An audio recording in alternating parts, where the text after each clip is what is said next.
पूजा पाठ, कर्मकांड, ज्योतिष सीखने एवं सनातन धर्म से संबंधित वास्तु शास्त्र, जंत्र मंत्र, तंत्र, शास्त्रोक्त ज्ञान प्राप्त करने के लिए जुड़े हमारे इस चैनल से।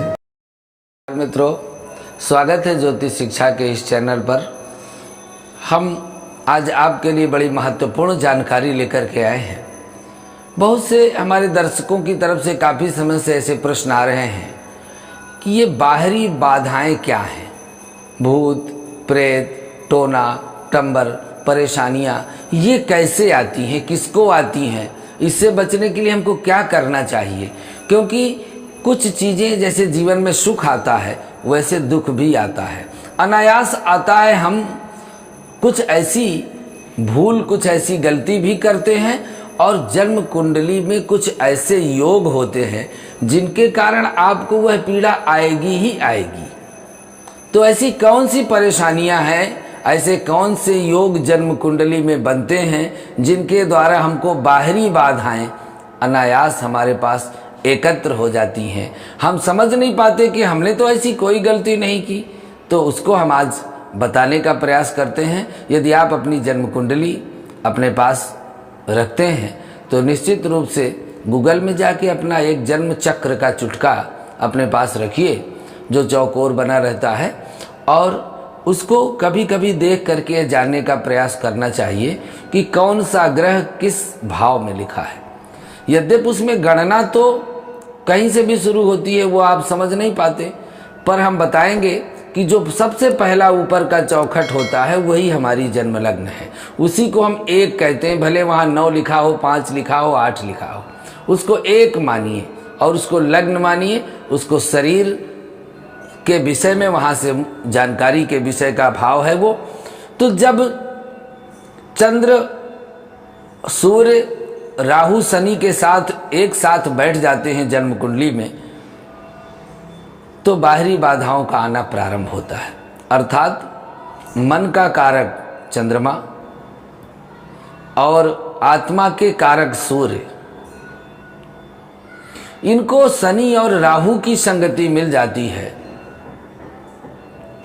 तो हमारे जीवन में यह समस्या आने लगती है। चंद्रमा के साथ राहु हो जाए या सूर्य के साथ राहु हो जाए तो यह पितृदोष बना देता है, मातृदोष बना देता है, यही संकेत करता है। इसी तरह से सूर्य चंद्रमा के साथ शनि हो जाए, शनि चंद्रमा से विष योग बन गया, तो यह हम अपनी जन्म कुंडली देख करके स्वयं जान सकते हैं।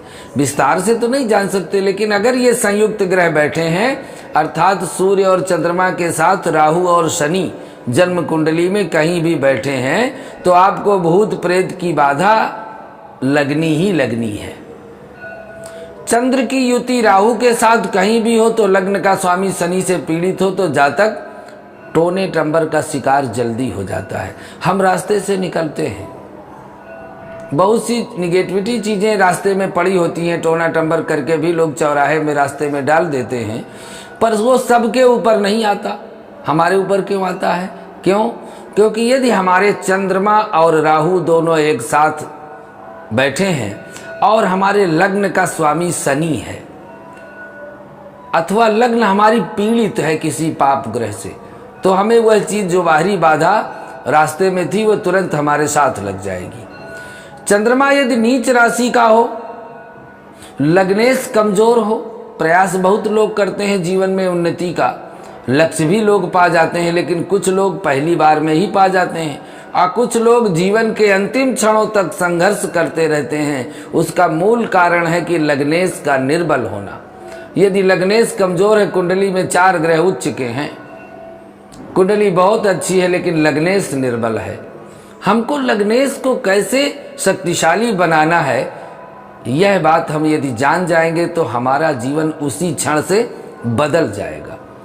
हम अपने भाग्य को अपने हाथ से आगे बढ़ा सकते हैं। चंद्रमा नीच राशि का हो, लग्नेश अस्त हो और बुध राहु के साथ हो तो जातक हमेशा हमेशा हर कार्य में भ्रमित रहता है। कोई भी कुछ कहे पर वो उस पर भ्रम बना रहता है, ऐसा करेंगे ऐसा हो जाएगा, वैसा करेंगे वैसा हो जाएगा।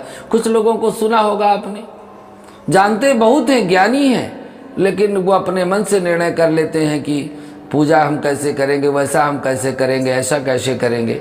इन सब दोषों के कारण लग्नेश यदि अष्टम भाव में हो जाए, बहुत से लोगों को हम देखते हैं कि लग्नेश लग्न के स्वामी होकर 8वें भाव में चले गए और उस पर राहु की दृष्टि पड़ जाए, चंद्र सूर्य के साथ युक्त होकर 12वें भाव में बैठ जाए, तो भी जातक को बाहरी बाधाओं की पीड़ा अवश्य होती है।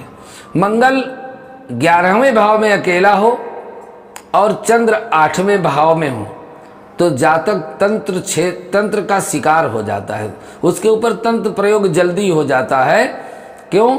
क्योंकि यदि मंगल 11वें भाव में, 11वां भाव 6वें से 6वां है, अर्थात स्थायी रोग का भाव है। वह बीमारियां तो हमको 6वें भाव से पता चलती हैं, लेकिन स्थायी बीमारी हमको कौन सी होगी वह 11वें भाव से पता चलती है।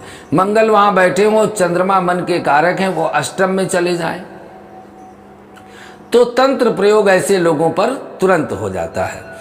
राहु सूर्य के साथ हो, चंद्र शनि के साथ हो, गुरु कमजोर हो गए हों अर्थात नीच के हों, तो ऐसी बाधाएं जीवन में तुरंत आती हैं। चतुर्दशी का चंद्रमा हो तो जातक मानसिक यातना भोगता ही रहता है। अमावस्या के पहले जो चतुर्दशी आती है तो उस दिन चंद्रमा बिल्कुल निर्बल हो जाते हैं, इसीलिए अमावस्या की तिथि को चंद्रमा नहीं दिखते हैं। चंद्रमा निर्बल हो गए और शनि राहु पाप ग्रह प्रभावित हो गए तो हमारे ऊपर ऊपरी बाधाएं तुरंत प्रभावी हो जाती हैं। जब ये योग कुंडली में बनते हैं तो ऐसे योग से मनुष्य कभी कभी इतना विचलित हो जाता है कि वह आत्महत्या करने का भी प्रयास करता है, क्योंकि चंद्रमा मन का कारक है। चतुर्दशी को चंद्रमा निर्बल हो गए, मन हमारा कमजोर हो गया, हम किसी की बात को सह नहीं पा रहे, बर्दाश्त नहीं कर सकते, अपने मन को हम पुष्ट नहीं कर पा रहे हैं। ऐसे लोग प्रायः जितने लोग आत्महत्या करते हैं उनका चंद्रमा अत्यंत निर्बल होता है। इसी तरह से यदि 6वें भाव में, कुंडली के 6वें भाव में मंगल बुध की युति हो, शनि 8वें भाव में हो, राहु द्वितीय में हो, ऐसे जातक के मामा के कुल से कोई ऐसी तंत्र क्रिया आ जाती है जिसके कारण जातक जीवन पर्यंत परेशान। 6वां भाव मामा का भाव है। 6ठे भाव में मंगल बुध साथ बैठ जाए, शनि 8वें भाव में बैठ जाए और राहु कुटुंब भाव में बैठ जाए तो मामा भी दुखी होंगे और मामा पक्ष से कुछ अभिचार कर्म हमारे ऊपर आ जाता है। मामी द्वारा, भांजी द्वारा अर्थात स्वयं जातक पर तंत्र करने की कोशिश की जाती है, परंतु अगर गुरु कुंडली में आपके बलवान हैं तो वह तंत्र प्रयोग किया गया भी टल जाता है। और यदि गुरु निर्बल हैं तो वह तंत्र तुरंत हमको प्रभावित कर लेता है, हम विचलित हो जाते हैं। 9वें भाव में राहु हो और दूसरे भाव में बुध चंद्र के साथ हो, मंगल तीसरे भाव में हो तो जातक दूसरे के जादू टोना का शिकार जल्दी हो जाता है। राहु के साथ चंद्रमा हो 8वें 12वें, मंगल अस्त हो, नीच हो, ऐसा व्यक्ति आत्महत्या करने की पूरी कोशिश करता है। यदि गुरु बलवान है तो बचा लेंगे, यदि गुरु निर्बल है तो फिर कोई बचाने वाला नहीं मिलता है, वह व्यक्ति क्रोध से अपनी आत्महत्या कर लेता है। इसीलिए हमें मंदिर जाना आवश्यक है, मंदिर में पूजा करना आवश्यक है, अपने देवताओं देवियों का स्मरण करने से गुरु बलवान होते हैं। गुरु बली होंगे तो हमारे अंदर निर्णय लेने की क्षमता, सही कार्य को पकड़ने की क्षमता उत्पन्न होगी। इसलिए हमें अपने जीवन में पूजा पाठ अवश्य करना चाहिए। चंद्रमा यदि 2 पापी ग्रहों के बीच में बैठ जाए, सूर्य नीच का और मंगल अस्त हो जाए तो व्यक्ति को मानसिक उन्माद हो जाता है, पागल हो जाता है, और जिसके चलते वह खुद अपने आप को ठेस पहुंचाने की कोशिश करता है और पागल कम, तांत्रिक ज़्यादा, जंत्र मंत्र सीखने लगता है, भूत प्रेत जगाने लगता है और उन गलत क्रियाओं से अपना आप स्वयं प्रभावित होकर के अपने जीवन को बिगाड़ लेता है। चंद्रमा बुध और लग्नेश तीनों राहु और शनि की चपेट में आ जाए, चंद्रमा बुध और लग्न अर्थात लग्नेश, ये तीनों कहीं न कहीं राहु और शनि के मध्य में फंस जाएं, तो एक बार मनुष्य को बाहरी चीज़ों से गहरी आघात पहुंचने की पूरी संभावना रहती है। बुरा करने वाले या बुरा तंत्र करने वाले भी राहु से ही प्रभावित होते हैं। जब इन लोगों का मन कमज़ोर होता है तो यह लोग सब झगड़ा फसादों में फंसते हैं। तंत्रों का प्रयोग दूसरों को तंग करने के लिए जो करते हैं उनका भी राहु बलवान होता है और गुरु दूषित होता है, तभी वो दूसरों के लिए तंत्र मंत्र करते हैं। यूँ तो तंत्र साधना एक बड़ी महान साधना है, शुद्ध सात्विक है। इसकी उत्पत्ति महादेव और भवानी जी के द्वारा की गई है, वो भी जनहित के लिए। लेकिन कुछ लोगों ने अपने निहित स्वार्थ के लिए दूसरों को परेशान करने का, जैसे 9 ग्रहों में राहु ऐसा ग्रह है जो केवल उसका उद्देश्य है दूसरों को परेशान करना। इसी तरह से जो राहु प्रधान लोग हैं वह अपने परिवार में कोई न कोई जंत्र मंत्र टोना टंबर दूसरों के लिए करते रहते हैं। जिनका मन बली होता है एवं गुरु और शुक्र शुद्ध होते हैं, तो वह जब कोई तंत्र साधना तंत्र प्रयोग करते हैं उससे सामाजिक सेवा, कुछ लोगों के गुरु शुक्र बलवान हैं, तांत्रिक हैं, सिद्ध हैं, दूसरों के कल्याण के लिए कुछ न कुछ करते रहते हैं, पर वो दुरुपयोग और अनर्थ नहीं करते हैं। वाम मार्गी जो तांत्रिक होते हैं वो अपने स्वार्थ के लिए गलत मंत्रों का प्रयोग करते हैं, और जो करते हैं और जो कराते हैं दोनों अंत में परेशान होते हैं। पसीने से बदबू आने लगे, रात को अचानक नींद झटके से खुल जाए, शरीर में अकड़न बनी रहे, पूजा पाठ में मन बिल्कुल ना लगे, मन में बेचैनी हो, बाहर किसी काम के निकलते वक्त मरे हुए जीव जैसे चूहा, बिल्ली, तितली, छिपकली ये सामने मिल जाए, समझ जाइए कि आपके साथ कोई न कोई खिलवाड़ जरूर हो रहा है। ऐसे वक्त में आप पवन सुत हनुमान जी का जो हनुमान चालीसा है उसका निरंतर पाठ करना आरंभ कर दीजिए, तो पहले आपकी सुरक्षा प्राप्त हो जाएगी। पीपल का परिक्रमा करें, बजरंग बाण का पाठ करें, हनुमान चालीसा का पाठ करें, इससे आप तुरंत इन चीज़ों से बच जाएंगे। ये चीज़ आपको अपने उससे बचा लेंगी। आपका गुरु यदि अच्छा है, चंद्र कितना भी कमज़ोर क्यों ना हो, लेकिन यदि गुरु बलवान है तो इन चपेटों से आपको बाहर निकाल लेगा। यदि गुरु कमज़ोर है तो मंदिर में जाकर आपको साफ सफाई पहले करनी चाहिए, पूजा बाद में। मंदिर की स्वच्छता और सफाई करने से बृहस्पति अर्थात गुरु बलवान होते हैं। यदि हम ऐसा नहीं कर सकते तो किसी श्रेष्ठ ज्ञानी गुरु की शरण में चले जाना चाहिए, उनकी सेवा करनी चाहिए। गुरुजनों की सेवा से भी गुरु बलवान होते हैं। चंद्रमा, राहु, केतु और शनि जितना दूर उतना ही अच्छा रहते हैं। अमावस्या का चंद्रमा भी घातक होता है। जब सूर्य के साथ युत हो जाता है, सूर्य चंद्रमा दोनों एक साथ हो जाते हैं, तो वह 7वां चंद्र बलि होता है, क्योंकि पूर्णिमा का होता है। 7वें यदि सूर्य से 7वें चंद्रमा है तो बलवान है, लेकिन 7 में हो गया तो निर्बल हो गया।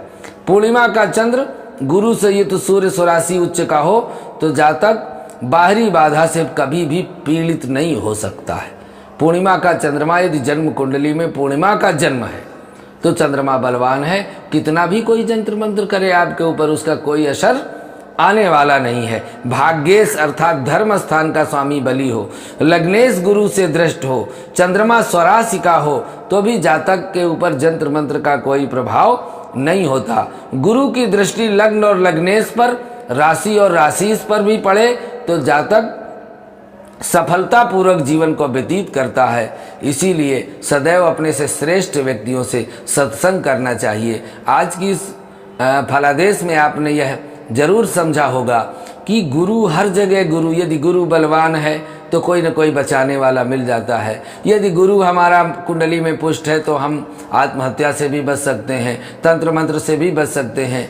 इसलिए हमें अपने जीवन में एक अच्छे ज्ञानी गुरु की शरण लेकर उनकी सेवा जरूर महीने में एक दिन करनी चाहिए, तो हमारे गुरु अपने आप बलवान होते हैं।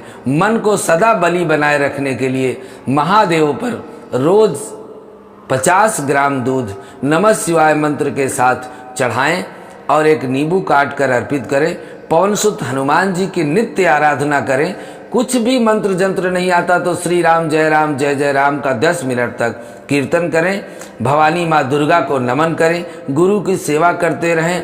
हर रोज अपने कुल देवी का स्मरण और नमन जरूर करें। किसी से फालतू बैर मत बढ़ावें, किसी की बुराई और निंदा मत सुने। बाकी उस परमपिता परमात्मा ने गुरुदेव की कृपा यदि आपके ऊपर है तो आपका कोई कुछ नहीं बिगाड़ सकता है। यदि आपके ऊपर गुरुदेव की कृपा अभी तक नहीं हुई, अभी तक भी आपने कोई ज्ञानी गुरु नहीं बनाया है, तो ये बड़ी समस्या है। आने वाले समय में आपके लिए एक ऐसा वीडियो बनाने जा रहे हैं जिससे कि यदि आपको गुरु ज्ञानी नहीं मिले तो आप किस तरह से अपनी रक्षा कर सकते हैं। आपने देखा होगा रामचरितमानस में इंद्र का पुत्र जयंत माँ सीता के चरणों में चोंच मार करके भागता है और भगवान श्री राम सींग के बाण से उसको पीछा करते हैं।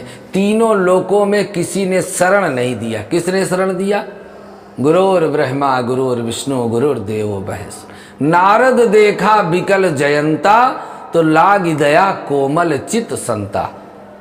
पठवा तुरंत राम पहिता ही। नारद जी ने देखा और तुरंत उसको भगवान श्री राम के पास भेजकर ऐसी जुक्ति बताई कि उसके प्राण बच गए। नहीं तो भगवान श्री राम से बैर लेकर माता सीता के चरणों में तीर मारकर कोई जिंदा बच सकता है? लेकिन प्रभु इतने दयालु हैं कि संत और गुरु की वाणी को रखने के लिए एक आंख उस कौवे की फोड़ दिया और उसको जिंदा छोड़ दिया। ऐसे दयालु भगवान हैं जो साधु संत ब्राह्मणों की सेवा में लगे रहते हैं। इसी तरह से भगवान उनकी रक्षा करते रहते हैं। आज के लिए बस इतना ही। अगले भाग में पुनः आपके लिए एक ऐसी ही जानकारी के साथ उपस्थित होते हैं। आप अपना